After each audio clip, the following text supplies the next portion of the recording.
This grant was never meant for students like you. Dean Alaric Bexley set it into a live microphone. Noah Bannister stood below the stage with a small power device in his hands, the winning score sheet in his folder, and the name of his family glowing on the screen behind the man who had just humiliated him.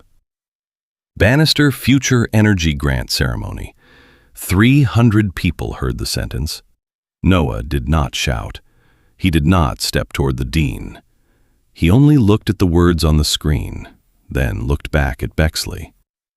"Are you certain you want to say that about a grant created by my family?" The auditorium went silent. Bexley laughed once. "Your family." 30 minutes later, when the original gift agreement was opened before the board chair, that laugh would become the sound everyone remembered. Because Dean Bexley had not only canceled the wrong student, he had insulted the reason the grant existed. Noah Bannister had arrived at Kingsmere Hall carrying Bright Cell Reserve in both hands. It was not large. It did not look expensive. It did not belong in a display case under perfect light. It looked like what it was: a small modular reserve power unit built to keep critical electricity alive when a home, clinic, or shelter went dark. A simple case: replaceable cells, thermal warning, overload protection, medical priority mode. A screen large enough for an elderly person to read without guessing. Noah had built it for places Kingsmere brochures rarely showed: low-income apartments where summer outages turned rooms dangerous, community clinics where medicine could spoil before the city restored power, senior housing floors where one support device could separate panic from safety, storm shelters where children needed light and families needed phone charging before emergency crews arrived. To Dean Bexley, the project was too local, too practical, too close to poverty. To Noah, that was the point. Marisol Keene stood beside him behind the side curtain, holding the field test tablet against her chest. The final score sheet was open on the screen. Noah Bannister, Bright Cell Reserve, Technical Feasibility, highest score. Community Impact, highest score. Cost Efficiency, highest score. Safety Review, approved. Committee Recommendation, fund. Marisol leaned closer. "You earned this." Noah smiled slightly. The families in East Remy earned a device that does not treat them like an afterthought. Marisol looked toward the stage. "Just let yourself have 1 minute tonight." Noah looked down at the prototype. On the stage, Dr. Imelda Rourke adjusted her glasses and reviewed the ceremony card. She was chair of the grant committee, and she had argued for Bright Cell from the first round. The data was strong. The purpose matched. The scoring was clean. There was no reason for the night to turn. Then Dean Alaric Bexley walked onto the stage. He was not scheduled yet. Dr. Rourke looked up. Her smile disappeared. Noah noticed.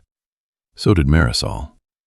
Bexley wore the calm expression of a man who believed a room could be controlled by tone alone. He took the microphone from the podium before Dr. Rourke could step forward. "Ladies and gentlemen, before we proceed, the School of Engineering must address a late review matter regarding this award." A murmur moved through the hall. Noah felt Marisol stiffen beside him. "Late review matter," she whispered. There was no late review. Bexley looked toward the side curtain. His eyes found Noah before his words did. "After further consideration, the school has decided to suspend the Bannister Future Energy Grant Award for the Bright Cell project." The room shifted. Not loudly at first, only a collective intake of breath. A trustee leaned forward. A student whispered, "Suspend." Dr. Rourke stood. "Dean Bexley, the committee has not authorized any suspension." Bexley did not turn to her. "Bright Cell Reserve is admirable in intent, but after reviewing the larger institutional expectations connected to this grant, I have concluded that the project does not fully meet the academic stature, future scale, or representative polish expected of Kingsmere Engineering. Representative polish. Marisol made a sound under her breath. Noah stepped out from behind the curtain. He walked to the edge of the stage and looked up at Bexley. Dean Bexley, what technical criterion did my project fail? Bexley smiled faintly. This is not the place for a debate. Then why did you make the decision here? A few students murmured. Noah continued. Did the committee change its score? Bexley said nothing. Was there a safety failure? Nothing. Was there a data error? Nothing. Was there a rule violation? Bexley lowered the microphone slightly, but not far enough. Mr. Bannister, part of academic maturity is knowing when a decision has been made above your level. The sentence struck the room almost as hard as the cancellation. Dr. Rourke stepped toward the podium. For the record, the committee selected Noah Bannister. The committee did not reverse its decision. Bexley finally looked at her. Your objection is noted. Marisol walked out beside Noah, tablet in hand. The score sheet shows Noah ranked first in every category tied to the grant purpose. Bexley pointed at her. Miss Keene, sit down. She did not. Bexley turned back to Noah. You are talented, but talent alone does not make a project suitable for a flagship grant. Noah looked at the screen behind him.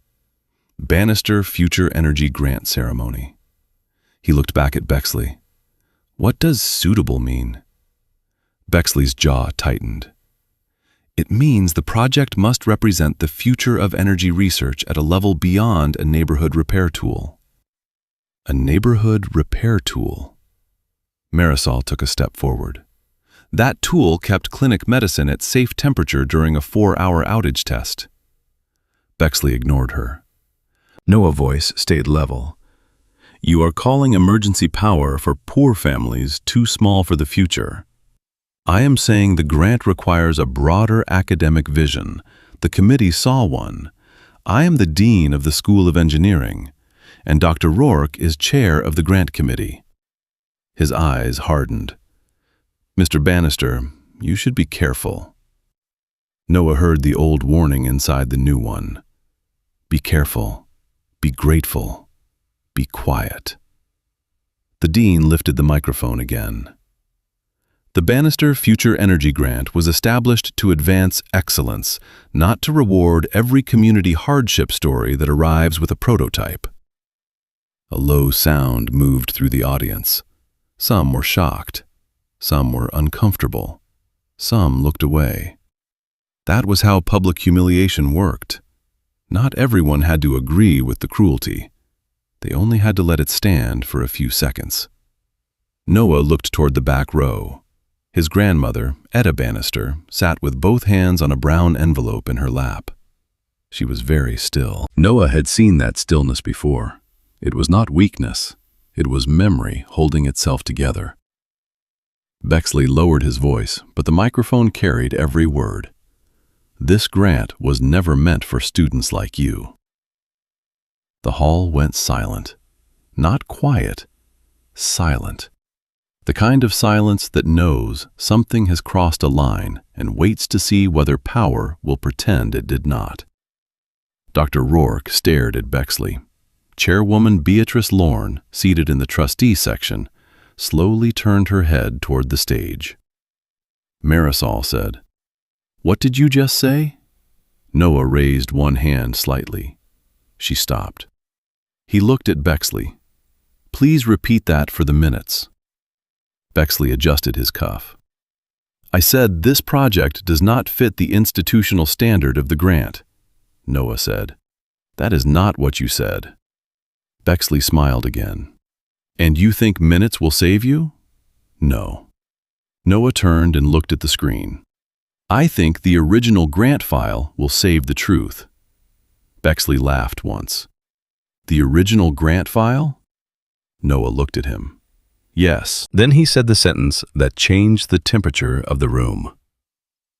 "Are you certain you want to say this grant was never meant for students like me? when the grant was created by my family." The trustees stopped whispering. Dr. Rourke turned toward Noah. Marisol's eyes widened. Bexley stared at him for a moment, then laughed again, louder this time. "Your family." The laugh told Noah everything. Bexley had read the banner.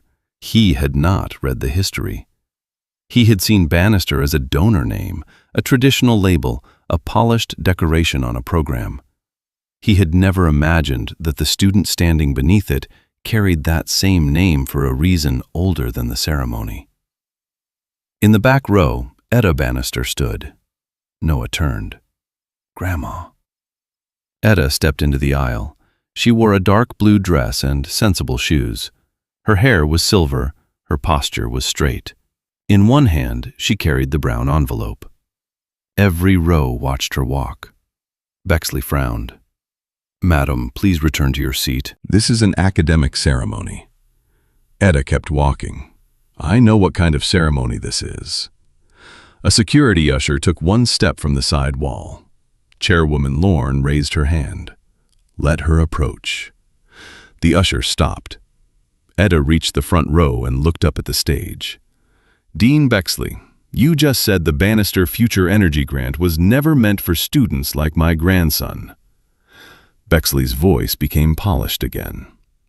"I was speaking about institutional suitability, not family history." Etta placed the brown envelope on the committee table. "I have heard men use better words than that to close the same doors." Dr. Rourke moved toward the envelope. "Mrs. Bannister, what is this?" Etta said, "The family copy." "Of what?" "The original gift agreement." The words moved through the hall like electricity finding wire. Bexley took one step down from the podium. "That document is not authenticated." Etta did not look away from him. "Neither was your review." The first sound came from the student section. A sharp breath, then nothing.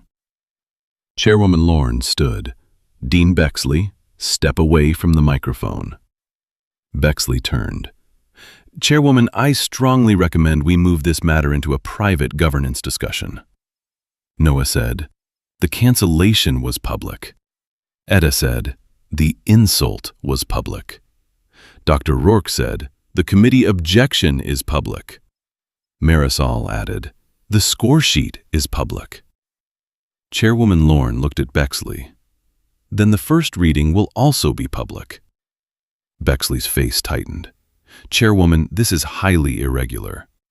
She answered, "So is a dean reversing an independent committee from a stage without written findings." The hall changed again.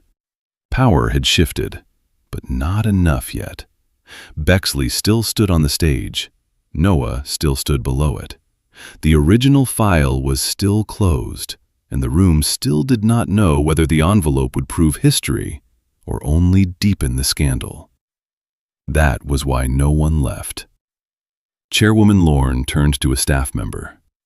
"Call Graham Pell from the University Archives. Tell him to bring the official Bannister Future Energy Grant file, original agreement, founding correspondence, committee governance, and donor restriction terms." Bexley said, "That could take time." Chairwoman Lorne looked at him. "Then we will use the time to preserve the record." She turned to Dr. Rourke. "Dr. Rourke, did your committee vote to suspend Noah Bannister Award?" "No." "Was there any finding of fraud?" "No." "Any material technical falsification?" "No." "Any safety disqualification?" "No." "Any conduct violation?" "No." "Did Noah Bannister receive the highest committee score?" "Yes." Bexley interrupted. "The dean retains discretion to protect the reputation of the school." Dr. Rourke turned to him. "The grant is not your reputation fund." The line landed hard. Students began murmuring again. Bexley tried to recover. "The school must consider strategic excellence." Noah asked, "Is strategic excellence a written criterion?" Bexley said, Not every principle is reducible to a rubric. Noah looked toward the committee table. But money restricted by a gift agreement is reducible to terms. Bexley turned red. You speak like someone coached for confrontation. Noah answered, I speak like someone who read the rules before trusting a ceremony. Etta looked at him. For the first time that night, she smiled. Small, pained, proud. Dr. Rourke connected Marisol field data to the side screen. Bright cell reserve. Dr. Rourke addressed the room. The committee selected Bright Cell Reserve because the project combined technical merit with direct alignment to the grant purpose as we understood it. Bexley said, as you understood it. Dr. Rourke looked at him. Yes, which appears to be more than you understood it. The audience reacted more openly now. Bexley leaned into the microphone, forgetting he had been told to step away. This is exactly the concern. The project has become a sentimental community story instead of an elite engineering achievement. Noah's voice was quiet. A device does not become less engineered because poor people can use it. The room held that sentence. It cut through polish. It cut through prestige. It cut through every word Bexley had used to make contempt sound administrative. Marisol pointed to the data. Bexley said, the presentation lacks scale. Noah looked at Bexley. You keep saying future, but you mean image. You keep saying scale, but you mean donors. You keep saying polish, but you mean people who do not remind Kingsmere of the communities it likes to study and forget. Bexley stepped forward. Careful, Mr. Bannister. Noah did not move. No, we are past careful. Careful is what students like me are told to be while people with titles speak carelessly into microphones. Chairwoman Lorne said, enough. Her voice stopped both of them. This ceremony is paused. The committee decision is frozen pending immediate review. Dean Bexley, you will not take further action regarding this grant until the board reviews the founding documents. Bexley stared at her. You cannot remove the dean from grant review in front of students. She answered, you removed a student from the grant in front of them. The balance moved again. This time, the audience felt it. But Noah did not let himself relax. He knew institutions had a talent for slowing truth until urgency died. He looked at Etta's envelope. Grandma, why did you bring it tonight? Etta touched the old paper. Because I wanted to see you receive what you earned. And because a part of me never trusted Kingsmere to remember a promise unless someone from our family carried a copy of it into the room. Noah's voice softened. You knew this could happen. Etta looked at Bexley. I knew someone would eventually say the old thing in new words. That sentence wounded the room more deeply than anger would have. Bexley said, this is becoming emotional theater. Etta turned toward him. When institutions forget history, memory always looks dramatic. Dr. Rourke looked at the envelope. May I open it? Etta nodded. Carefully, Dr. Rourke slid the papers out. They were yellowed at the edges, a copy, not the official archive document, but old enough to make every denial feel nervous. The first page bore the title, Bannister Future Energy Grant, Original Gift Agreement. Under it, Donor, Dr. Silas Emmanuel Bannister, Energy Engineer, Kingsmere Research Contributor. He had not known Etta carried the family copy, he had not known the clauses, and he had not known that the night meant to fund Bright Cell would become the night Kingsmere was forced to read its own debt. Dr. Rourke read silently for several seconds. Her face changed. Chairwoman Lorne saw it. What does it say? Dr. Rourke looked at Noah, then at Etta, then at Bexley. It says the grant gives priority to students whose work serves communities historically denied reliable energy infrastructure. The hall became still again. Dr. Rourke continued. It says affordability, repairability, and community deployment are not secondary factors. They are founding priorities. Marisol covered her mouth. Noah closed his eyes for one breath. Bexley said, "That is one phrase in an old document." Dr. Rourke's voice sharpened. "It is the purpose clause." Bexley reached for the page. Chairwoman Lorne stopped him. "Do not touch it." The command stunned him. For the first time that night, someone had spoken to Bexley the way he spoke to students. Graham Pell arrived through the side doors carrying a gray archive box with both hands. He looked confused until he saw the stage, the paused ceremony, the board chair standing, and the dean without control of the room. Chairwoman Lorne said, "Mr. Pell, do you have the official file?" "Yes, Chairwoman." "Bring it forward." Graham placed the box on the committee table. He opened the lid. Inside were folders marked in careful archival lettering. Original gift agreement, founding letters, restriction terms, governance amendment, correspondence with Dr. Silas Bannister. Bexley's voice thinned. "This should be reviewed by council before public reading." Chairwoman Lorne answered, "Council will review it, so will the board. But the threshold question will be read now because the dean acted publicly." Graham opened the official agreement. He compared it with Etta family copy. "They match," he said. The room did not breathe. Chairwoman Lorne looked at Bexley. "Now we begin." Graham raised the first page. Dean Alaric Bexley stood under the glowing words, "Bannister Future Energy Grant," no longer protected by the sound of his own title. Noah held Brightcell Reserve against his chest. Etta stood beside the table where the old promise had finally returned. And every person in Kingsmere Hall waited for the document to say whether the grant had truly been built for students like Noah. Graham looked at the first paragraph. Then he began to read. Graham Pell did not rush the first sentence. He held the original agreement with both hands, as if the paper had waited a long time to speak and deserved to be heard without trembling. "Purpose of the Bannister Future Energy Grant," he read. "To support students in energy engineering whose work advances reliable power access for communities historically denied safe, affordable, and continuous energy infrastructure." Noah Bannister felt Marisol's hand tighten around the tablet beside him. On the stage, Dean Alaric Bexley did not move. In the front row, Etta Bannister closed her eyes.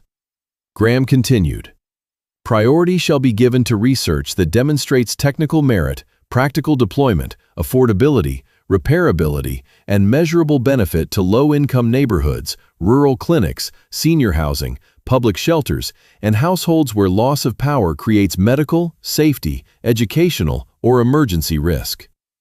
The auditorium went very still.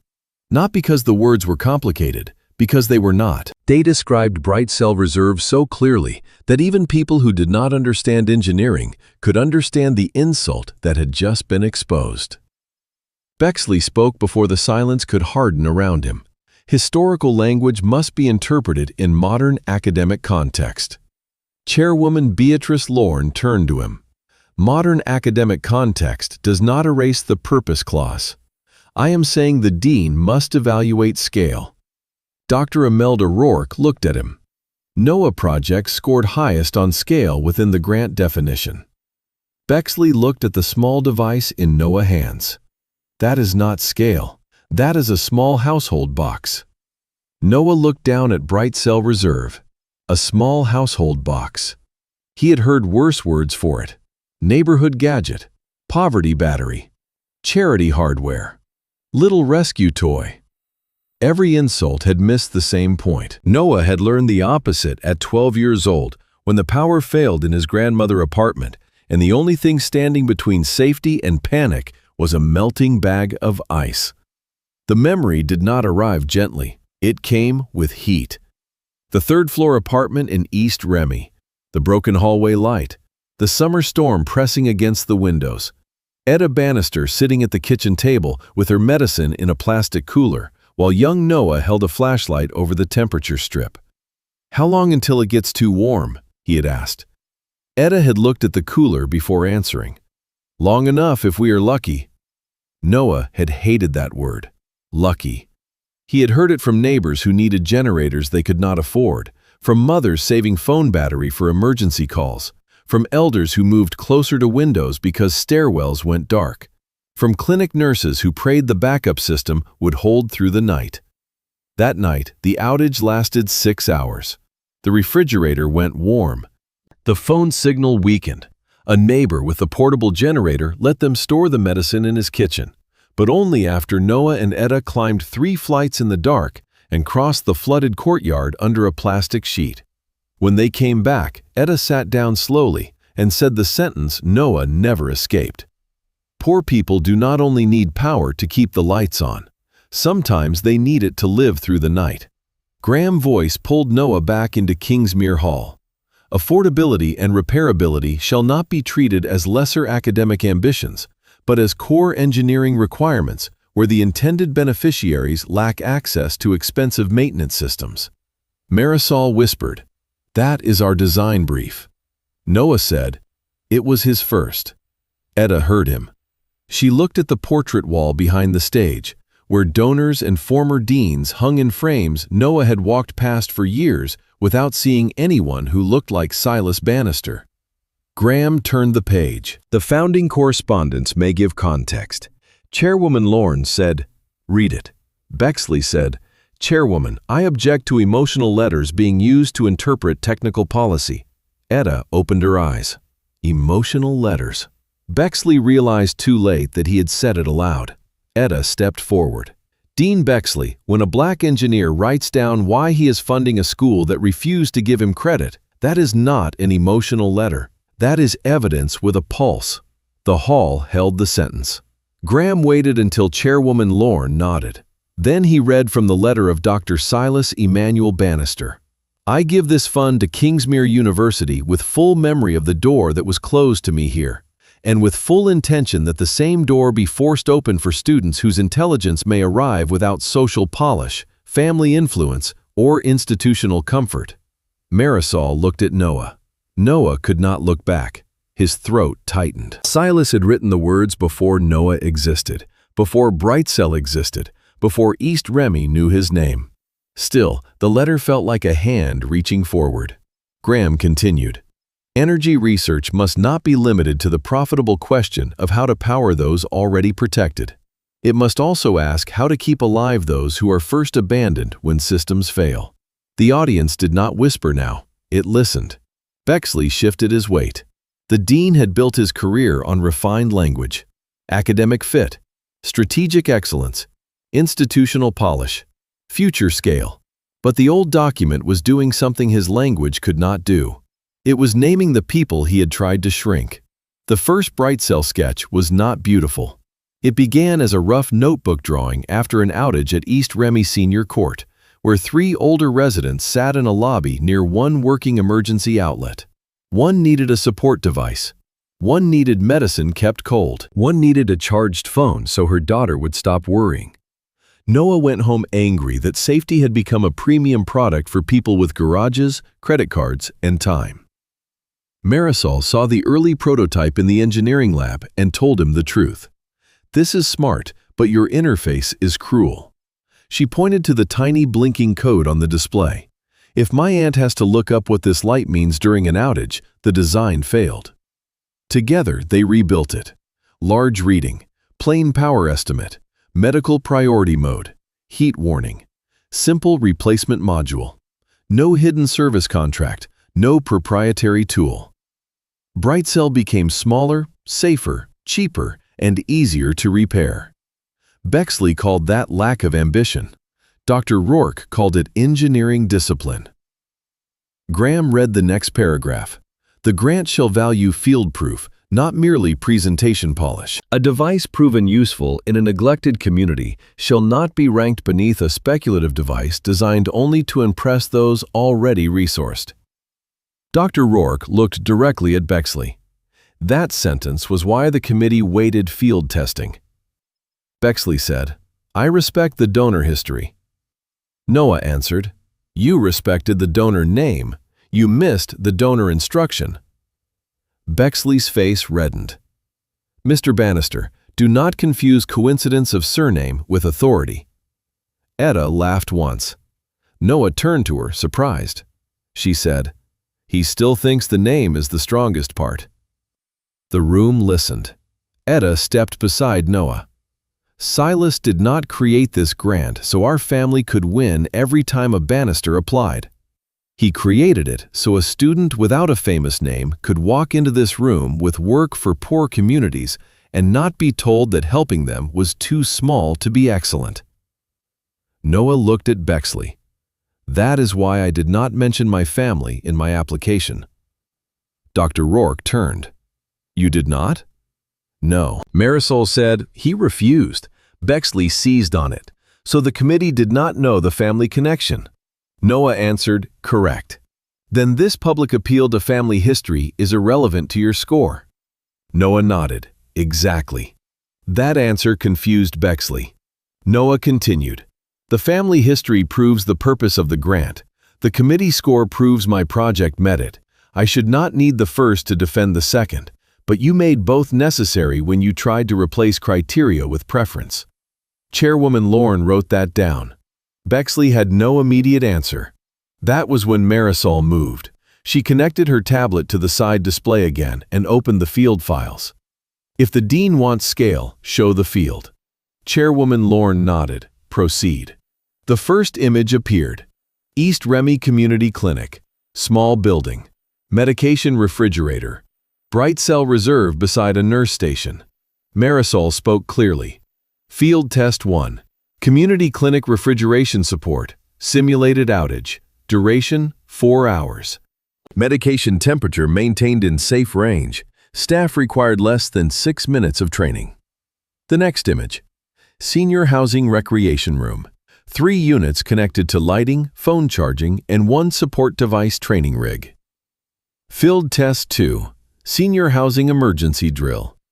Residents over 70 years old operated the device using printed instructions and on-unit prompts. No specialized technician required. The next. A storm shelter. Field test 3. Low-cost shelter support. Lighting, communication charging, and medical priority mode tested under load. She clicked to the cost slide. Estimated production cost after grant-funded tooling is less than 1/5 of the comparable commercial system cited in Julian Crestwell proposal. Julian Crestwell sat near the center aisle. He lowered his eyes. Noah saw him. He did not hate Julian. That mattered. Julian had built a polished solar charging pavilion for luxury residences. It was elegant, impressive, and expensive. It was not useless. It simply did not match the heart of this grant as closely as Bright Cell did. But Dean Bexley had seen Julian father, Julian's social circle, Julian building pledge, and called that future. He had seen Noah Field clinics and called that local. Dr. Rourke stood. These results were scored by the committee. The project received the highest total score because it balanced technical feasibility with direct community deployment. Bexley said, "The committee overemphasized community sentiment." Dr. Rourke looked at Graham. "Read the weighting section." Graham found the page. Selection weighting shall include engineering merit, practical reliability, access expansion, cost reduction, and service to communities historically excluded from energy security. Chairwoman Lorne asked, "Does the agreement rank prestige above access?" "No." "Does it allow the dean to override committee scoring because a donor family prefers another recipient?" Bexley cut in. "That is an offensive implication." Graham looked uncomfortable. "I do not see such permission." Noah saw Julian flinch.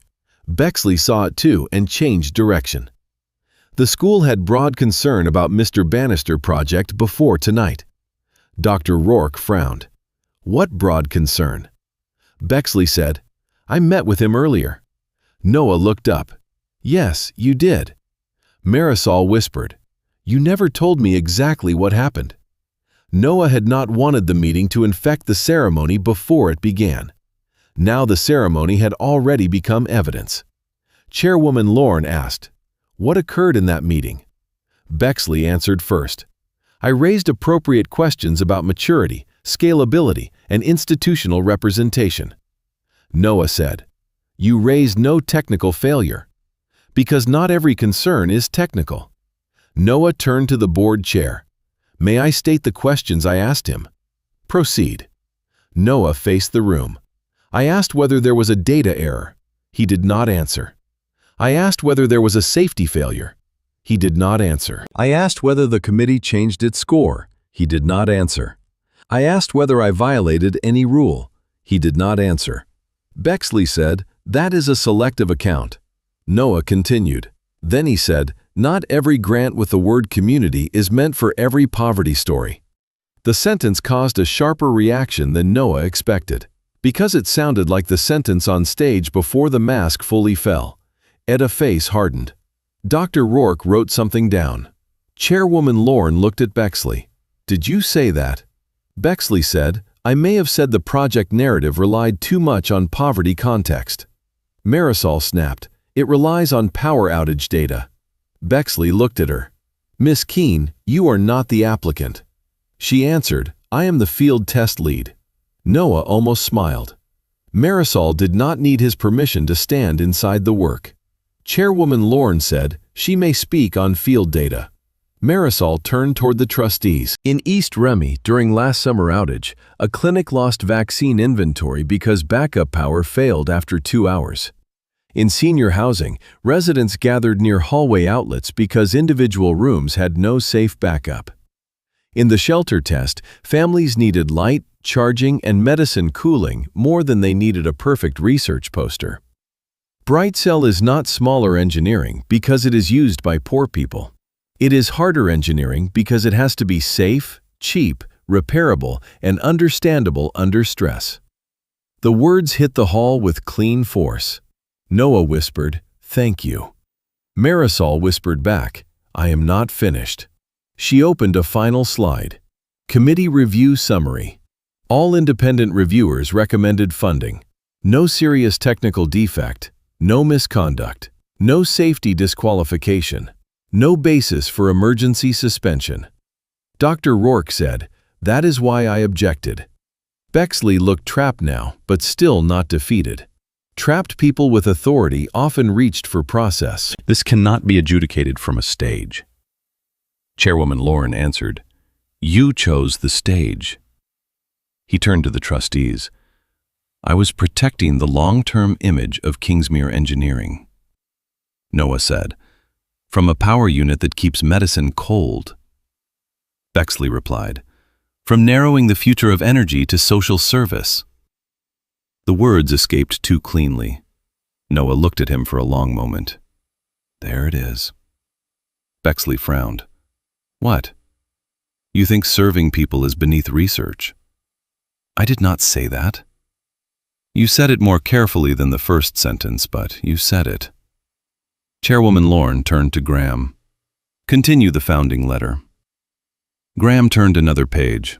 Silas wrote, "If this university accepts my gift, it accepts the condition that energy excellence must include those who have historically paid the highest price for unreliable systems, while receiving the least investment." Graham paused. "There is an underlined sentence." "Read it," Eda said. Graham read, "Do not use my name to decorate a door that remains closed to the students I intend this fund to admit." A sound moved through the hall. Not applause, not shock, recognition. Eda placed her hand on Noah's arm. He was not asking them to love him, she said quietly. He was making it harder for them to exclude the next one. Noah looked at her. "Why did you never show me all of this?" "Because I did not want you to think the name had to carry you. I wanted your work to stand first." "It did." "Yes." She looked at Bexley. "And then someone tried to kick it." Bexley heard her, but did not answer. His attention had shifted to Graham, who had opened a folder marked Governance Amendment. Chairwoman Lorne noticed. "Mr. Pell, what is that folder?" "Governance Amendment to the Gift Agreement, filed 12 years after establishment. Read the relevant section." Bexley spoke sharply. "Chairwoman, I must insist that Council review governance language before it is read aloud." Sabine had not yet entered the story, But the board counsel seated near the aisle stood and said, "Reading does not equal final interpretation. Continue." Bexley looked as if the room had begun moving without his permission. Graham read, "Upon selection by the Independent Grant Committee, no dean, department head, or administrative officer shall unilaterally cancel, redirect, suspend, or reassign the grant without documented evidence of fraud, material technical falsehood, safety disqualification, or serious conduct violation." Every word tightened the air. Noah held Brightcell so firmly his fingers hurt. Graham continued, "Any administrative reversal must be supported by written findings delivered to the board, committee chair, and donor family review contact before public announcement." Dr. Rourke turned to Bexley. "Where are the written findings?" He did not answer. Chairwoman Lorne asked, "Were they delivered to the board?" No one answered. Etta asked, "Were they delivered to the family review contact?" Bexley looked at her as if he had not known such a contact existed. That was answer enough. Graham looked down at the next paragraph. His face changed. Chairwoman Lorne noticed. "Read it," Bexley said. "Stop!" The command cut through the hall. For 1 second, everyone saw him clearly, not as a dean defending standards, as a man trying to stop the document from reaching the line that mattered. Chairwoman Lorne's voice was cold. "Mr. Pell, read it." Graham swallowed. Then he lifted the page. "Any public statement by a university official suggesting that the grant is not meant for a student who otherwise fits the stated purpose, when such statement is connected to race, class, community status, donor preference, or exclusionary institutional image, shall trigger mandatory board review, immediate preservation of all records, and suspension of administrative discretion over the award." No one moved. Bexley had said the trigger sentence into a live microphone in front of 300 witnesses under the name Bannister before reading the file that had been written to stop exactly that. Chairwoman Lorne turned toward him. "Dean Bexley, we are now in mandatory board review." And for the first time that night, the dean looked at the grant not as money he controlled, but as a document that had just taken control away from him. Mandatory board review. The words did not sound loud when Chairwoman Beatrice Lorne said them. They sounded final. Dean Alaric Bexley stood under the lights of Kingsmere Hall with the microphone still near his hand, but the room no longer belonged to his voice. It belonged to the document. Graham Pell kept the original gift agreement open on the committee table. Dr. Imelda Rourke stood beside him. Etta Bannister stood beside Noah. Marisol Keene held the field data tablet. Noah held Brightcell Reserve, a small device Bexley had called too local for the future. Now, the founding terms of the grant were proving that local was not a weakness, it was the command. Chairwoman Lorne turned toward University Council. "Record this review as emergency board action under the Bannister Future Energy Grant Governance Amendment." Council stood. "Recorded." Bexley tried to speak. "Chairwoman, I object to this procedure. The Dean office has discretion over school reputation." Chairwoman Lorne looked at Graham. "Read the discretion clause again." Graham read, "No dean, department head, or administrative officer shall unilaterally cancel, redirect, suspend, or reassign the grant after independent committee selection without documented evidence of fraud, material technical falsehood, safety disqualification, or serious conduct violation." Chairwoman Lorne asked, "Dean Bexley, which one applies?" The concern was broader than one category. "That is not an answer. The Brightcell project did not represent the level of institutional polish expected from a flagship grant." Dr. Rourke said, "Institutional polish is not one of the 4 exceptions." Bexley turned on her. "You are reducing leadership to clerical compliance." Noah finally spoke. "No, she is reducing your power to the rules attached to the money." A few students exhaled at once. Bexley's eyes narrowed. "Mr. Bannister, you are not a board member." Noah looked at the screen behind him. "No, I am the student whose name you almost removed while my name was on the wall." Etta touched his arm, not to quiet him, to steady the truth. Chairwoman Lorne addressed Graham. "Read the requirement for written findings." Graham turned the page.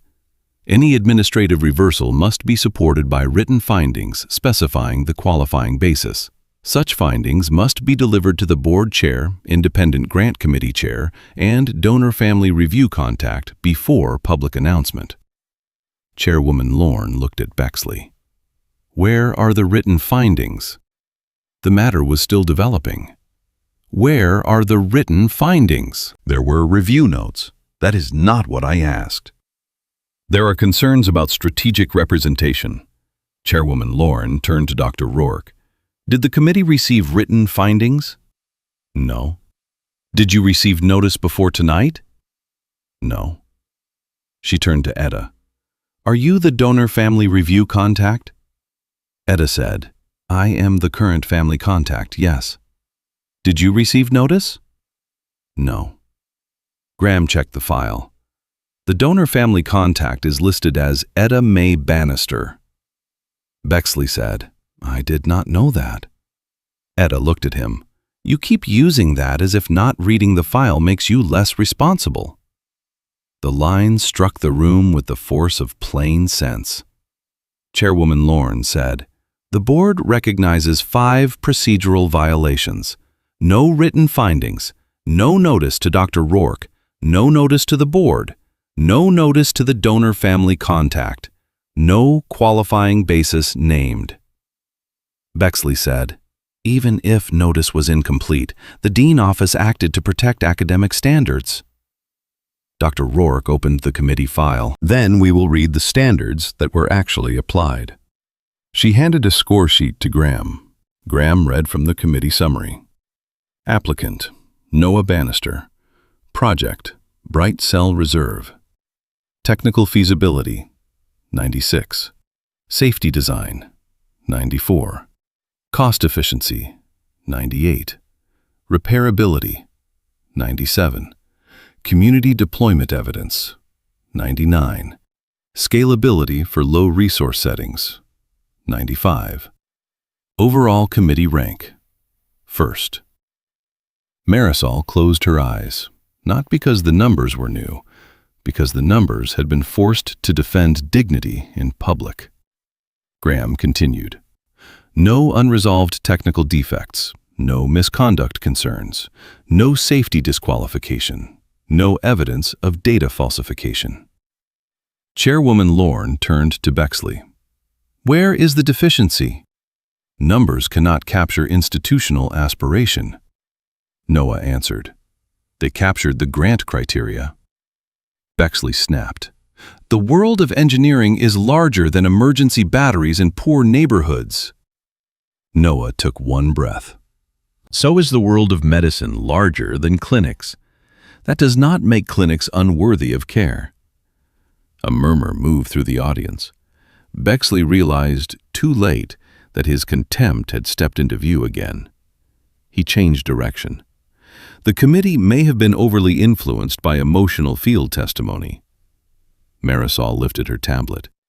Field testimony was supported by sensor logs, load tests, thermal readings, failure response simulations, and clinic staff verification. "That is evidence," Dr. Rourke said. Bexley replied, "Anecdotal evidence." Marisol connected the tablet to the screen. "Then let us remove the anecdotes." The screen changed. 4 clinic refrigeration tests, 32 household simulations, 2 senior housing emergency drills, medical priority runtime, 6 hours and 40 minutes. Thermal warning success rate, 100%. Marisol faced Bexley. "Which data point is emotional?" He did not answer. Chairwoman Lorne turned to Bexley. "Did you review this field data before suspending the grant?" I reviewed the summary. Did you review the raw trial logs? Not personally. Did you consult the committee? I consulted administrative judgment. Dr. Rourke said he did not consult us. Chairwoman Lorne said, administrative reversal without committee consultation is now on record. Bexley's voice sharpened.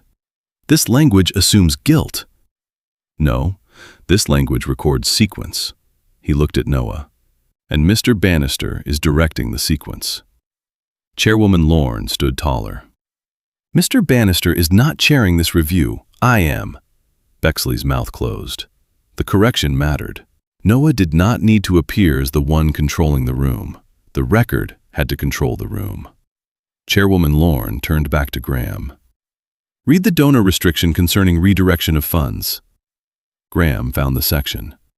Grant funds may not be redirected to another applicant after committee selection unless the selected applicant is disqualified under the enumerated conditions or voluntarily declines the award. Donor preference, public image preference, school prestige strategy, or external funding considerations shall not override the committee selection. Chairwoman Lorne asked, Dean Bexley, did you intend to redirect the award? I intended to reopen consideration. For whom? That remained under discussion. Dr. Rourke opened another folder. Julian Crestwell was named in an email from your office this morning. Dr. Rourke handed the email to Graham. Graham read, Given the Crestwell family commitment to the new advanced energy building, we may need to consider a recipient whose project better reflects the future image of Kingsmere Engineering. The Bannister submission is earnest and community-oriented, but its visibility value is limited. The hall reacted more openly now. Visibility value, limited. 2 clean phrases, 2 ugly meanings. Noah looked at Bexley. You did not think the work lacked scale. You thought the people it served lacked status. Bexley said, That is a distortion. Marisol replied, No, that is a translation. Chairwoman Lorne held up the email. Did you write this? I wrote a preliminary thought. Was it sent after the committee selected Noah? Yes. Was Julian Crestwell ranked above Noah? No. Dr. Rourke said, Julian ranked 3rd. Was there a technical finding that disqualified Noah? No answer.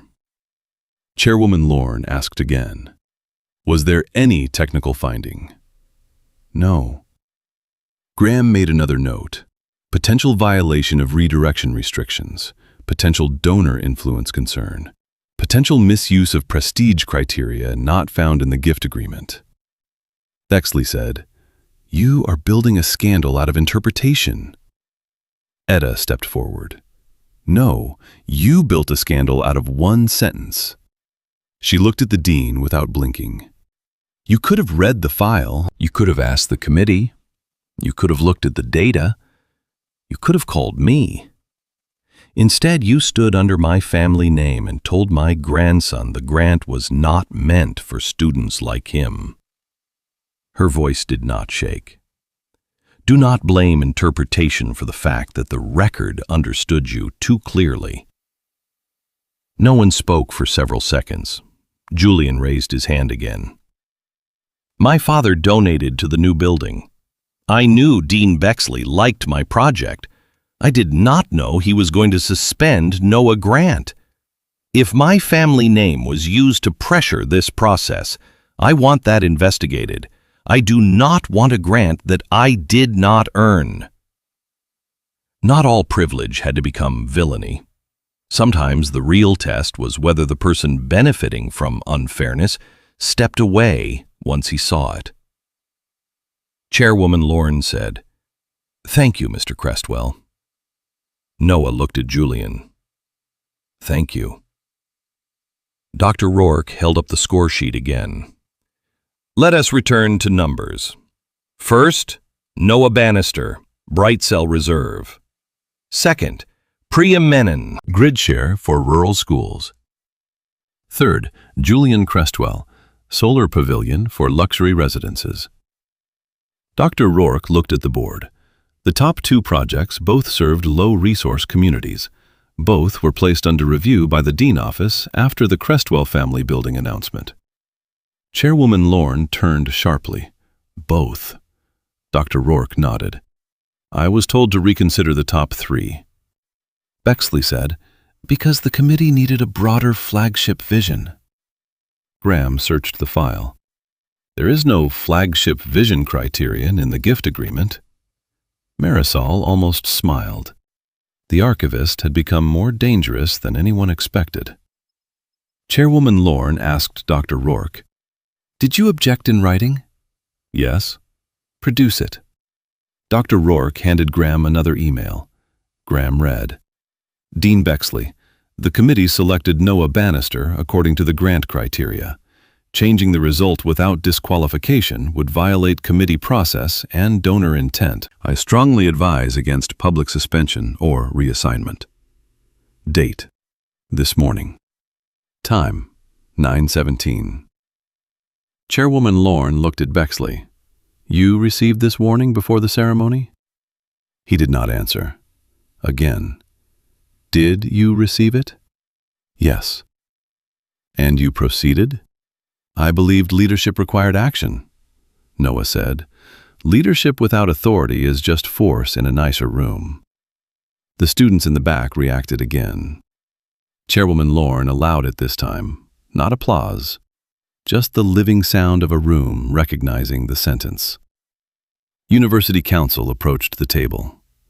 Chairwoman, based on the text read and the lack of written findings, I recommend immediate temporary reinstatement of the committee decision pending full board review, immediate preservation of all related communications, and removal of Dean Bexley from any administrative control over this grant matter.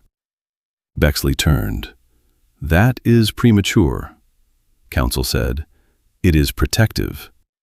Bexley looked at Chairwoman Lorne. Beatrice, you know how this will look. She stared at him. Yes, it will look like the board read the document after you did not. Bexley stepped back as if slapped. Chairwoman Lorne addressed the hall. This emergency review is not complete. However, the board recognizes that the dean has not provided a qualifying basis to suspend the award, did not give required notice, acted against written committee recommendation, and made a public statement that appears to trigger the governance review clause. Noah felt Marisol inhale beside him. Chairwoman Lorne continued. Effective immediately, the suspension of Noah Bannister Grant Award is itself suspended. Dean Bexley is removed from further involvement in this matter, pending full review.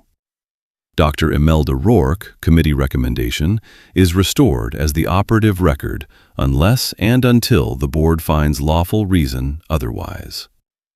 The first applause came from somewhere high in the back. Noah did not smile. Not yet. The grant was not the only thing at stake.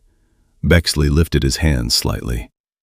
I hope everyone understands what is happening. A dean is being publicly undermined because a student disagrees with standards. Noah stepped forward. No. The applause faded. Noah looked at the audience. A dean is being publicly checked because a student asked what standard he used, and he could not name one written in the rules. Silence returned. Noah continued. If Brightcell had failed technically, I would accept that. If the committee had found falsified data, I would accept that. If the device was unsafe, I would accept that. But I will not accept words like polish, fit, and image being used to erase a project built for people this grant was created to serve. He turned back to the board. And I do not want this review to end with my grant restored while every other student who is told they lacked polish remains buried in old files. Chairwoman Lorne studied him. What are you asking? Preserve the last 5 years of Bannister Future Energy grant records. Review every case where a committee ranking was changed after dean review. Review every note using terms like polish, fit, prestige, visibility, community leaning, or limited ambition. Bexley said, "This is outrageous." Etta answered, "It is familiar." Chairwoman Lorne looked at Dr. Rourke. "Can the committee support such a review?" Dr. Rourke said, "Yes, and I can name at least 3 past cases that deserve it." The hall stirred again.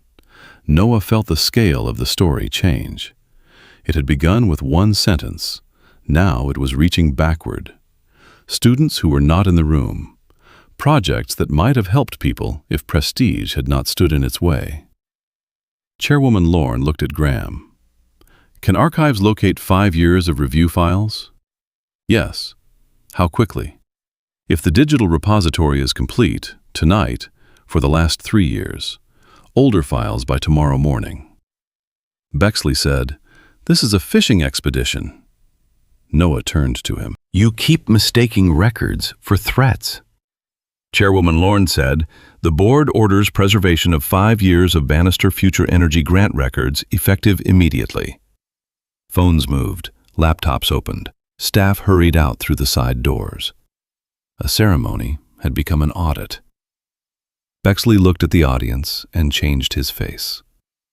"Mr. Bannister?" Noah turned. "If my words caused offense, I regret that." Marisol whispered, "Caused offense?" Etta's eyes hardened. Bexley continued, "I did not know your family connection to the grant." There it was, the wrong apology. Noah had expected it, but it still struck him, because it revealed what Bexley thought the error was. Not that he had judged Noah unfairly, that he had judged someone connected. Noah looked at him for a long time. Then he said, "That is the problem." Bexley frowned. Noah continued, "You are apologizing because you found out my family name has power in this file. But the grant should have protected my work, even if my name was Johnson, Reed, Carter, or Miles. The committee score should have been enough. The purpose clause should have been enough. The data should have been enough. My grandmother should not have needed to carry a 40-year-old document down an aisle to make you read the rules." Noah looked at the students. If justice only starts when the student is connected to the donor, then the system is still broken. Chairwoman Lorne said quietly, "Put that in the record." Graham wrote. Bexley did not speak. No strategic excellence, no institutional polish, no academic fit.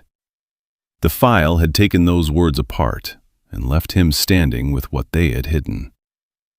Graham began gathering the official file. As he placed the agreement into the archive folder, a smaller document slipped from the back pocket. He caught it before it fell. Chairwoman Lorne asked, "What is that?" Graham read the label. Addendum, Donor Family Review Trigger, and Annual Compliance Requirement. Etta looked surprised. "I have never seen that one." Graham opened it. His face changed again. Bexley saw it and went pale. Chairwoman Lorne said, "Read the title." Graham swallowed. Annual Certification of Grant Compliance and Anti-Exclusion Terms. Chairwoman Lorne asked, "What does it require?" Graham read slowly. Each dean overseeing the School of Engineering shall annually certify that the Bannister Future Energy Grant has not been used to exclude applicants on the basis of race, class background, donor preference, lack of social polish, or community service focus. Dr. Rourke whispered, "Annual certification." Graham continued, "Certification must be signed and stored with the board office."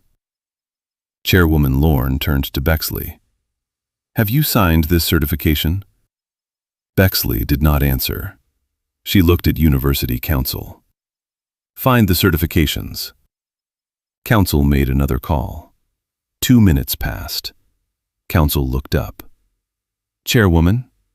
"Yes." "We have certifications for the last 5 years, signed by Dean Bexley." Chairwoman Lorne's voice was controlled. "Bring them." Council nodded to a staff member who hurried out. Bexley stood perfectly still. This was no longer only a failure to read. It might be a signed claim that the file now contradicted. Etta whispered, "Silas knew." Noah looked at her. He knew they would polish the door and still try to close it. Graham held the addendum open. The annual certification requirement had waited for the one night someone said the quiet part into a microphone. Chairwoman Lorne looked at Dean Bexley. "Until those certifications are reviewed, you are relieved of all grant authority immediately." Bexley's voice dropped. "You are destroying my career over one phrase?" Noah answered before anyone else could. "No, the phrase opened the door. The files are walking through it." And somewhere in the archive wing, 5 years of signed certifications were being pulled from storage, ready to show whether Dean Alaric Bexley had only broken the rules that night or had been signing his name over a broken promise for years. The first certification arrived in a sealed folder, then the second, then the third.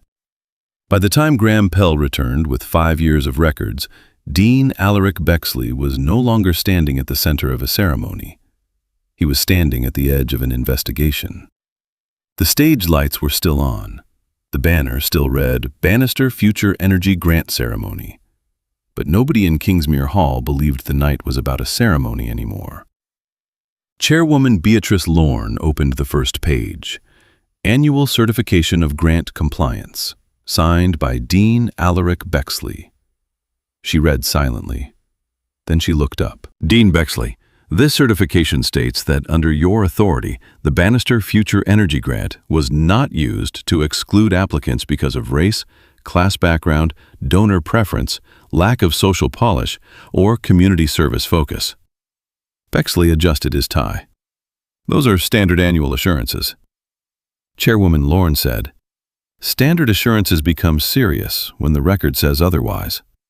5 years, 5 signatures, 5 promises, all signed by the man who had just said the grant was never meant for students like Noah Bannister."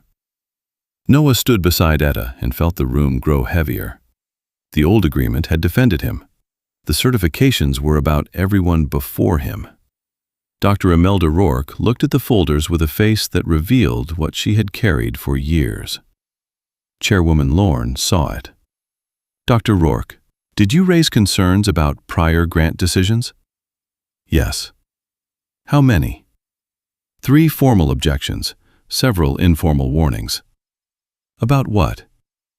"Dean review after committee ranking. Vague criteria added late.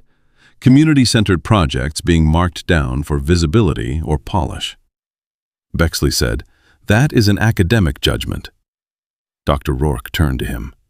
"Then why did you sign a certification saying lack of social polish would not be used to exclude applicants?" Bexley did not answer. The first old file appeared on the screen. Applicant, Ariel Benton. Project, low-cost solar refrigeration for rural diabetes clinics. Committee rank, first. Dean review note. Strong humanitarian purpose, but limited prestige value. Final decision, not funded. Noah heard Etta exhale. Marisol Keene whispered, "Rural clinics, like Brightcell." Graham opened the score sheet. Technical feasibility, 92. Community impact, 98. Cost efficiency, 95. Overall committee rank, first. Final recipient, Harrison Vale Whitcomb. Project, luxury microgrid concept for private residential estates. Committee rank, second. Donor relation marker, family pledged laboratory naming discussion. The room tightened. Bexley said, "Harrison project had broader market relevance." Dr. Rourke said, "Ariel project matched the grant purpose more directly." Chairwoman Lorne looked at the Dean review note again. "Limited prestige value." She said the phrase slowly. Then she looked at Bexley. "Define prestige value." Bexley said, "Institutional recognition, visibility, ability to represent Kingsmere on the national stage. Noah said, "None of those words appear in the founding criteria." Bexley snapped, "You are not an expert in grant administration."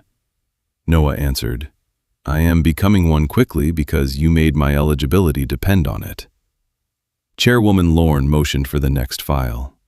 Applicant, Malik Say. Project, community battery lockers for families in rental housing during heat outages.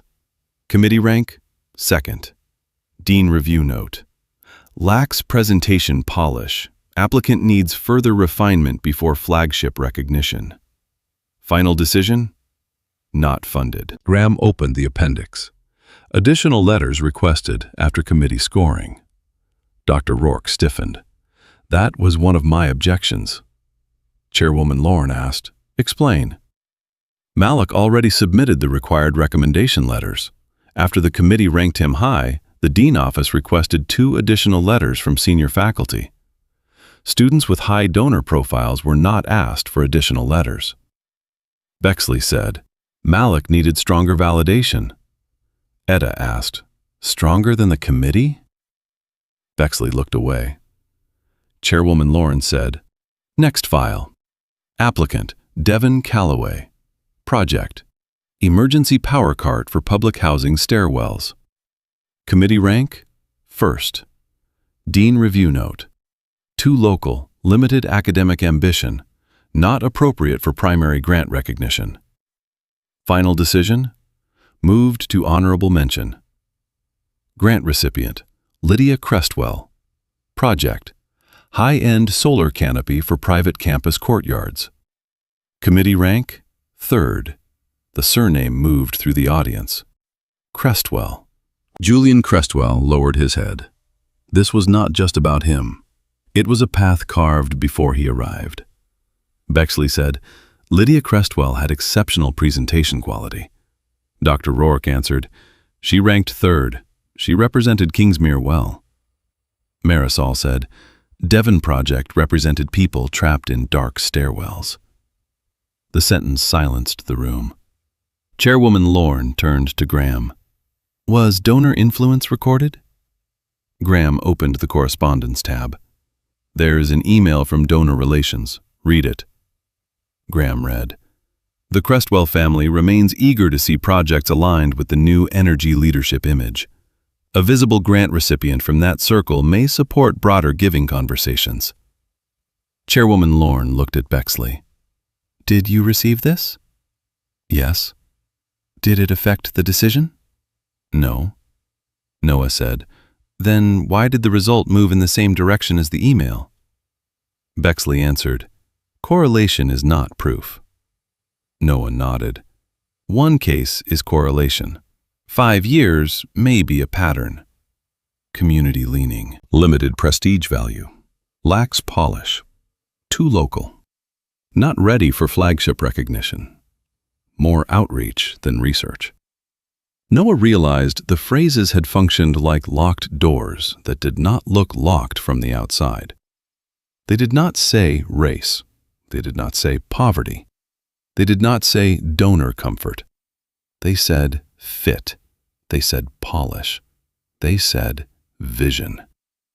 And then the grant money moved away. Etta sat slowly in the front row. Noah turned. "Grandma, I am all right." But her hand trembled on the envelope. She whispered, "Silas knew they would try to make exclusion sound educated." Noah looked at the old agreement. He wrote the words, but they buried them anyway. Etta looked at the screen. Because a rule hidden in a file does not protect anyone unless someone is willing to read it out loud. Noah watched the numbers assemble. 5 years, 42 eligible applications, 29 projects serving low-income, rural, public health, or community energy needs. 14 ranked in the top 2 by the independent committee. Only 3 received primary funding after dean review. Projects tied to donor families or prestige laboratories ranked lower on average, but received the grant or special funding far more often after dean intervention. Chairwoman Lorne asked, How many times did the dean review change the committee outcome? Graham answered, 8 times. How many favored donor-connected students? 6. How many replaced a community energy project? 7. The dean was learning what numbers felt like when they were no longer his to interpret. Dr. Rourke pulled up her own records. I want my objections added. She opened a folder named Committee Chair Concerns. Bexley said, those were internal discussions. Dr. Rourke said, they were warnings. The first memo appeared. To Dean Bexley. The committee selected Devin Calloway under the stated terms of the Bannister Grant. Reassigning the award to a lower-ranked project based on presentation prestige may violate donor intent. Second memo. The phrase limited polish appears to function as an undefined subjective criterion. I request clarification before it is used to affect grant outcomes. Third memo. Students from under-resourced backgrounds appear to be receiving additional validation requests not required of other candidates. This may create inequitable burden. Chairwoman Lorne looked at Bexley. You received these. Bexley said, I received many memos. Did you answer them? I addressed them through process. Graham opened the replies. First response from Dean Bexley. The school must preserve strategic discretion. Second response. Do not overread language that supports excellence.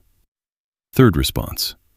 Committee members should avoid importing social grievance into academic review. The room reacted. Etta said, there it is again. Chairwoman Lorne asked, there what is? Etta looked at her. The old door. The sign on it changes, but the lock is the same. Noah looked at Bexley. You did not just ignore the grant. You trained people to distrust the very students it was written to protect. Bexley said, I protected the school from lowering standards. Dr. Rourke stepped forward. No, you lowered standards by replacing measurable criteria with comfort. Marisol added, and comfort kept choosing the same kind of project. Julian Crustwell stood from his seat. Chairwoman Lorne saw him. Mr. Crustwell. Julian looked nervous, but he did not sit. My family name appears in several of these files. I need to say something.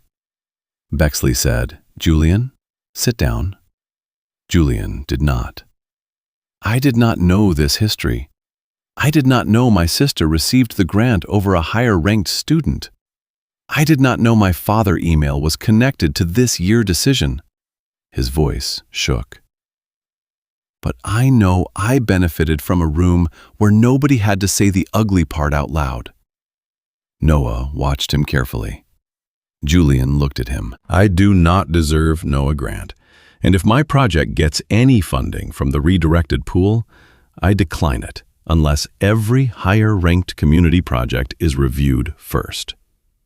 Bexley looked furious. Your family has been generous to Kingsmere, Julian answered. Generosity is not supposed to buy a place in line. Graham opened a folder labeled Development Coordination. University Council warned that donor communications might include sensitive information. Chairwoman Lorne said, redact private financial details. Read anything that relates to grant selection. The first email was from Donor Relations to Bexley. Crestwell family would be pleased to see energy leadership represented by highly visible projects. The second, a community battery project may not create the right optics for next year campaign. The third, a flagship recipient with investor-friendly presentation could support the research building announcement. Marisol whispered, investor-friendly. Noah said, there is the grant they wanted. Dr. Rourke said, and there is the grant Silas actually funded. Chairwoman Lorne asked Bexley, did donor relations influence your review language? Bexley said, influence is an imprecise word. Noah said, then use the precise one. Bexley looked at him with real hatred for the first time that night. Noah did not look away. Bexley said, "Donor strategy is part of institutional sustainability." Etta answered, "So is integrity." Chairwoman Lorne looked at counsel. "Add donor influence to the independent investigation." Counsel nodded. Bexley said, "You will damage the university." Chairwoman Lorne answered, "The damage happened when the university used a restricted grant for image management." The screen changed again. This time, Graham opened the annual certifications. Each year, Dean Bexley had signed that the grant remained aligned with anti-exclusion terms. Next to each certification, the audit team attached that year high-ranking community projects removed after Dean review. Year 1. Certification signed. 2 community projects lowered. Year 2. Certification signed. 1 first-generation student asked for extra letters after ranking first. Year 3. Certification signed. Crestwell Connected project moved from 3rd to 1st. Year 4. Certification signed. Low-income clinic power project marked limited prestige value. Year 5. Certification signed. Noah Bannister grant suspended on stage. Chairwoman Lorne turned to Bexley. "Did you read the certification language before signing?" Bexley said, "The documents were prepared by administration. That was not the question. I relied on process. You were the certifying officer." He said nothing. Chairwoman Lorne announced the next actions. Dean Alaric Bexley is suspended from all grant, student research, donor selection, and committee override functions pending independent investigation. Bexley shouted, "Suspended?" His voice cracked through the hall. Chairwoman Lorne did not flinch. "Yes." You cannot do that based on a staged emotional attack. Noah stood. Stop calling records emotional because they finally make you uncomfortable. The hall went quiet again. Bexley pointed at him. "You wanted this." Noah looked at Brightcell Reserve on the table. "I wanted a device funded. You created the investigation when you chose humiliation over procedure." Bexley turned to the board. "If this is how Kingsmere treats senior leadership, you will lose donor confidence." Julian spoke from the aisle. "Maybe Kingsmere should lose the donors who require unfairness to feel confident." Bexley looked as if every familiar protection had stepped away at once. Chairwoman Lorne turned to Noah. "Your grant selection is restored, pending final formal ratification tomorrow morning." Noah did not speak at once. The room expected relief, maybe gratitude, maybe triumph. He felt none of those cleanly. He felt Etta hand in his. He felt Silas' name in the document. He felt Malik Say, Ariel Benton, Devin Calloway, and the students whose projects were still only rows in a file. He said, "I appreciate the correction." Bexley muttered, "Of course you do." Noah turned. "But I will not accept the grant disbursement until the board agrees to protect the students who do not have a family copy of the agreement in the back row." Chairwoman Lorne studied him. "What protection are you asking for?" Noah answered. "Written criteria, public weighting, no undefined polish language, no dean review without recorded basis, no donor communication during final scoring, student appeal before cancellation, donor family review seat used for purpose protection, not family preference, historical audit notices sent to affected applicants, Dr. Rourke committee authority restored." Bexley said, "You are dictating terms." Noah replied, "No, I am asking the board to obey the terms Silas already wrote." Etta squeezed his hand. Chairwoman Lorne looked to University Council. "Prepare an emergency governance correction for board vote tonight." Council nodded. Graham opened one final archived letter. Chairwoman Lorne asked, "Is it relevant?" Graham read the first lines silently. Then he said, "I think so. Read it." Graham lifted the page. "This letter is from Silas Bannister to the first board chair after the grant was accepted." He read, "If a future administrator ever claims that a student serving the poor lacks the refinement to represent Kingsmere, ask whether the administrator is protecting excellence or protecting the comfort of those who already see themselves reflected in it." No one spoke. Graham continued, "If the fund ever becomes a prize for prestige rather than a bridge for excluded talent, then the university will not merely have misused my money. It will have repeated the very insult this gift was meant to answer." Etta lowered her head. Noah felt the words move through him. Bexley had not invented anything new. He had simply become the future administrator Silas had warned them about. Chairwoman Lorne ordered the letter attached to the review record. Then she looked at the hall. "The ceremony will not resume tonight as originally planned." A disappointed sound moved through some students. She continued, "It will resume when the board can honor this grant without lying about its purpose." Noah nodded. That was the right decision. Brightcell deserved funding, but not hollow applause placed over an active wound. Bexley was escorted from the stage area by University Council and the provost. He did not look at Noah. He looked at the banner, as if the name Bannister had betrayed him. But the name had done what Silas intended. It had remembered. When Bexley passed Etta, he stopped just long enough to say, "I did not know who he was." Etta looked up. "That is exactly what you will be judged for." He left without another word. The doors closed behind him. Chairwoman Lorne turned to the remaining audience. Students, faculty, staff, trustees, tonight has revealed serious failures in our stewardship of the Bannister Future Energy Grant. We will not solve them with applause. We will solve them with records, restitution, and reform.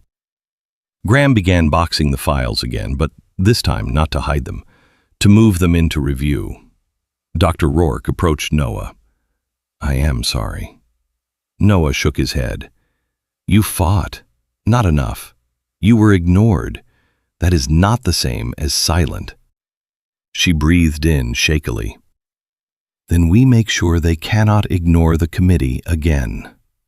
"Yes." Etta opened the brown envelope and touched the family copy. "Silas always said power forgets unless paper is made public." Chairwoman Lorne looked at Noah. "Tomorrow morning, the board meets at 8. Noah said, "I will be there." Etta said, "So will I." Marisol added, "And so will the data." Graham closed the archive box. The first audit was not finished, but the hiding was. At 8 in the morning, the boardroom of Kingsmere University looked nothing like the auditorium. No stage, no ceremony banner, no applause waiting for permission. Only a long table, sealed folders, a screen filled with review files, and the small Brightcell Reserve unit sitting in the center like a quiet witness. Noah Bannister sat beside Etta. Marisol Keene sat with the field data tablet open. Dr. Imelda Rourke sat across from University Council, not as a guest this time, but as the committee chair whose authority had been ignored. Graham Pell stood near the archive box. Chairwoman Beatrice Lorne opened the meeting with the original gift agreement in front of her. "The board has reviewed the purpose clause, the governance amendment, the donor family review trigger, the annual certifications, the committee scoring, and the communications produced last night." She looked at Noah. "The board finds no valid basis for the suspension of your award." Noah did not move. The sentence should have felt like victory. It felt like the first clean breath after smoke. Chairwoman Lorne continued. "The Bannister Future Energy Grant is restored to Noah Bannister and the Brightcell Reserve Project, subject only to the standard grant disbursement process already approved by the independent committee." Marisol closed her eyes. Dr. Rourke nodded once. Etta hand found Noah hand under the table. Chairwoman Lorne turned a page. The board also finds that Dean Alaric Bexley exceeded his authority, failed to provide required notice, disregarded committee scoring, used undefined criteria not present in the gift agreement, and made a public statement that triggered mandatory review under the donor terms. University Council added, Dean Bexley is suspended from all duties related to student research funding, donor-managed awards, committee review, and grant administration pending independent investigation. Chairwoman Lorne said, There is one more matter before disbursement. Noah already knew. The past grants. Yes. Graham opened the audit summary. 5 years of review data remained incomplete, but the early findings were impossible to dismiss. High-ranking community energy projects had been repeatedly lowered after Dean review. Students from first-generation, low-income, and underrepresented backgrounds received extra validation requests at higher rates. Projects tied to donor families or prestige laboratories received additional presentation opportunities. Undefined words appeared again and again. Polish, fit, prestige, visibility, flagship value, community leaning, limited ambition. Chairwoman Lorne looked around the room. The board will commission a full independent review. Noah said, A review is not enough. Every head turned toward him. The grant can be restored to me today, but if the same system stays intact, the next student will not have my grandmother in the back row with an old agreement. They will only have an application, a score sheet, and a rejection note telling them they lacked polish. Chairwoman Lorne did not interrupt. Noah continued. I will accept the grant only if Kingsmere makes the protection public, measurable, and permanent. Chairwoman Lorne said, State your conditions. Noah placed one hand on Bright Cell Reserve. First, the independent committee score must become the governing decision unless a written disqualification is tied to fraud, technical falsehood, safety failure, or serious conduct violation. Second, no dean can cancel, suspend, redirect, or delay the grant without written findings and required notice. Third, words like polish, fit, prestige, image, and flagship value cannot affect scoring unless they are defined in the rubric and tied to measurable criteria. Marisol added, and if a criterion cannot be defined without naming class comfort, it does not belong in the rubric. Fourth, donor communications must be separated from final scoring. Fifth, every applicant whose ranking was changed by Dean review in the last 5 years must receive notice, explanation, and the chance for independent reconsideration. Chairwoman Lorne asked, even if funding is no longer available? Then create restoration funding. The room shifted. Noah kept going. If Kingsmere could plan a donor building, it can fund the damage caused by misusing a restricted grant. Sixth, activate the Bannister family review seat permanently, not as a privilege for the Bannister name, but as protection for the purpose of the grant. Chairwoman Lorne looked at Etta. Would you accept that role during the reform period? Etta answered, I will, if Dr. Rourke and students from affected communities sit with me. A family copy is not enough. A community memory must sit at the table too. Seventh, Bright Cell Reserve will not be showcased only at donor events. The first public demonstration must happen in a community clinic, a senior housing site, and a storm shelter. Marisol smiled. Already planned. Chairwoman Lorne looked at the trustees. Then we vote. The motion passed without opposition. Because the file was now too public for cowardice to hide easily, Noah signed the grant acceptance after the interim measures were entered into the board record. His hand paused over the page. Etta noticed. Silas would be proud, she said. Noah looked at her. Of the signature. Of the condition before it. He signed. Brightcell Reserve received the funding that afternoon, but Noah and Marisol did not start with a press release. They started at East Remy Community Clinic. The same clinic that had lent its refrigeration unit for field testing opened a back room for the first deployment meeting. There were no chandeliers, no donor wall, no polished stage.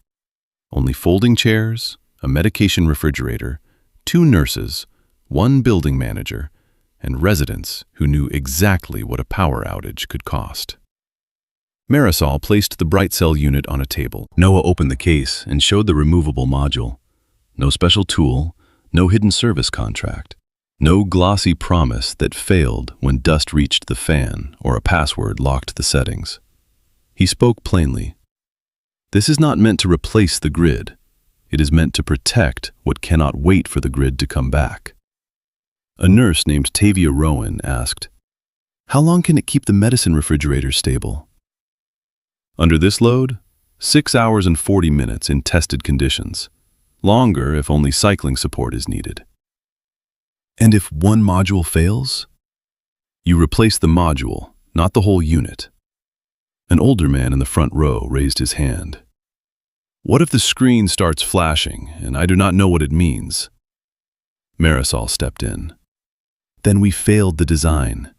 That is why there are 3 plain messages. Power safe, reduce load, heat warning. Nothing coded, nothing hidden. A woman beside him said, "Does it need a phone application?"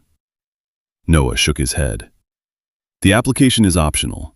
The device must work for someone with no smartphone, no internet, and no patience for a complicated manual during an outage. The woman nodded.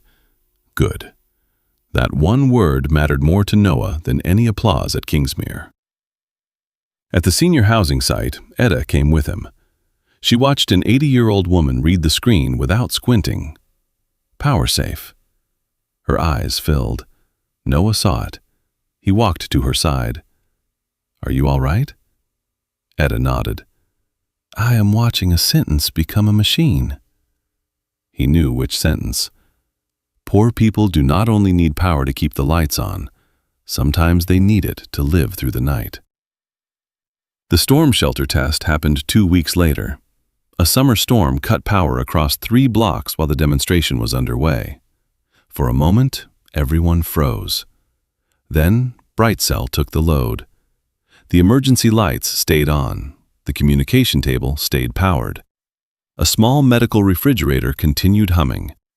Children looked up when the room did not go dark. One mother charged her phone long enough to call her sister. One nurse moved insulin trays into the protected refrigerator. One little boy kept reading a library book under the emergency lamp because nobody told him the dark had won. Noah stood by the unit and felt the grant become real. Not restored on paper, restored in purpose. Back at Kingsmere, the reform moved slower than the storm test.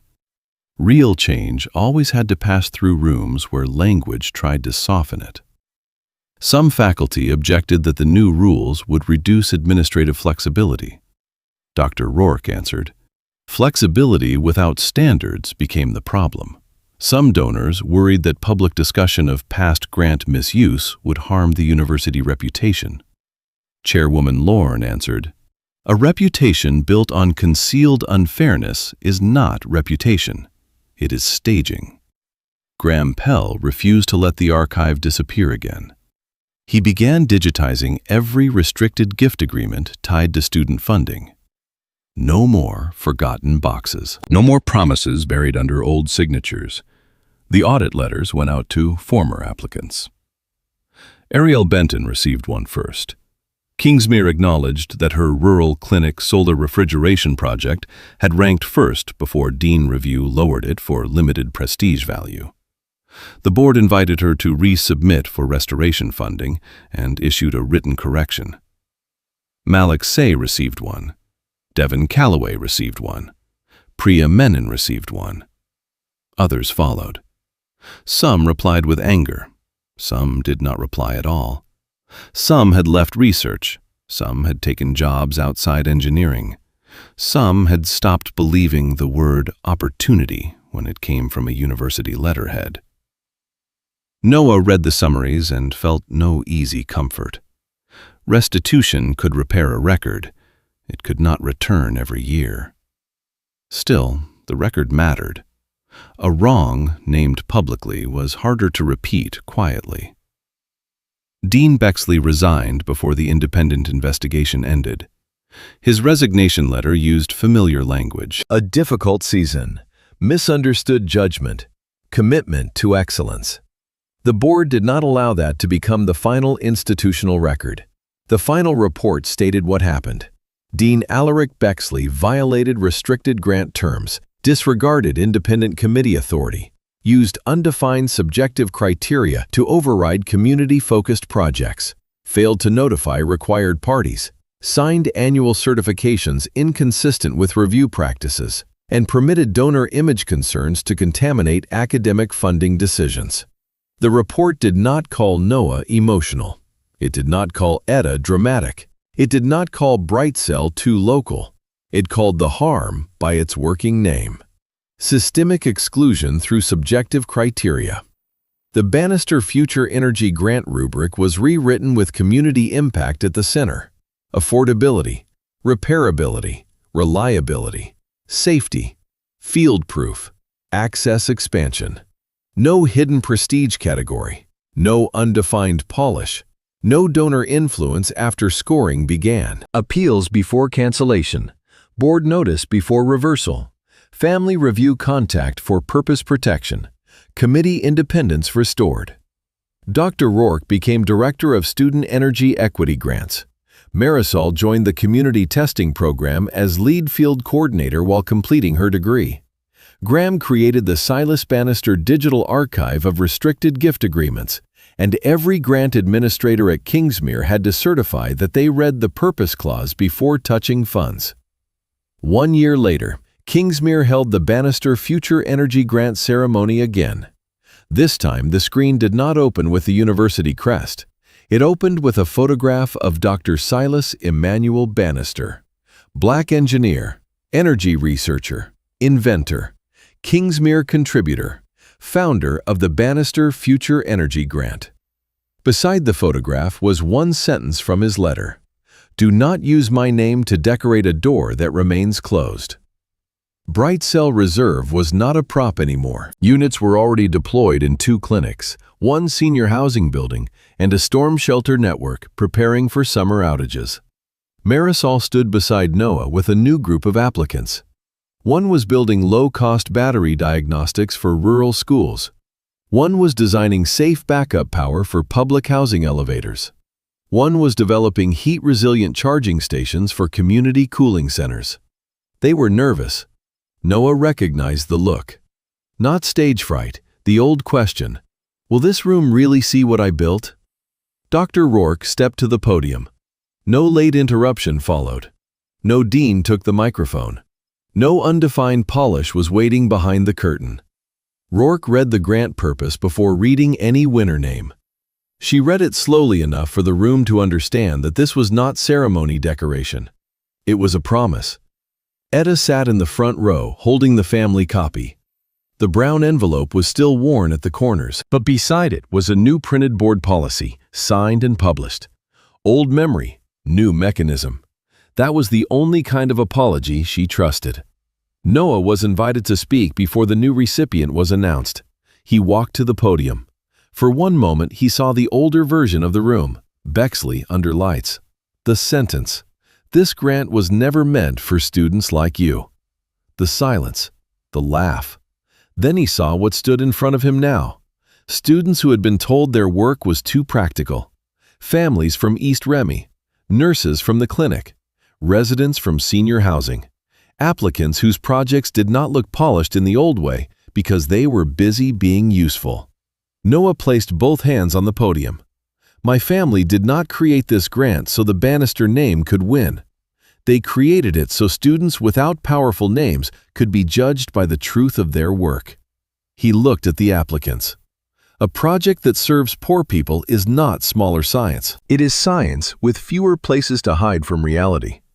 The room stayed quiet. The right kind. The listening kind. Noah continued. When systems fail, some people lose convenience. Others lose medicine, safety, heat, light, connection, and time. Energy engineering must care about that difference. If it does not, it is only building the future for people who were already protected. He looked at the screen where Silas' face watched over the hall. Last year, I stood here and heard that this grant was never meant for students like me. The file proved otherwise. But the deeper lesson was not that I had a family connection. The deeper lesson was that no student should need one. The score should be enough. The data should be enough. The purpose should be enough. The people served should be enough. Dr. Rourke returned to the microphone and announced the new recipient, a first-generation engineering student named Amara Venn. Her project was a low-cost backup power controller for community cooling centers during heat emergencies. She walked to the stage with shaking hands. Noah saw her glance at the board members as if waiting for someone to change the decision. No one did. Dr. Rourke handed her the award. Marisol handed her the field testing invitation. Etta stood with everyone else. The room did not merely applaud a winner. It witnessed a door staying open. After the ceremony, Noah returned to the lab. The bright cell reserve on the testing bench glowed green. On the wall above it, Kingsmere had placed the new line from the Reform Charter. The future belongs to the students who build light where systems left darkness. Marisol entered with the latest clinic report. Temperature stable during outage. No medicine loss. Residents trained. Replacement module time under 4 minutes. Noah read the page. That was the payoff Bexley had never understood. Not a headline, not a humiliation, not a donor event. A refrigerator staying cold. A breathing device staying on. A hallway staying lit. A mother reaching a phone charger in the dark. A student watching a device work in the exact place the grant was created to serve. Etta looked at Brightcell. Electricity is a promise, she said. Noah nodded. Only if someone keeps it. Last year, Dean Bexley tried to turn the Bannister Future Energy Grant into a mirror for Kingsmere pride. He thought excellence had to look polished, expensive, distant, and comfortable to the people already seated near power. He looked at Noah Bannister and saw a student he could remove before the room questioned him. But a family copy, an archive box, a score sheet, a field test file, and one old purpose clause changed the room. The grant did not belong to Bexley. It did not belong to donor pressure.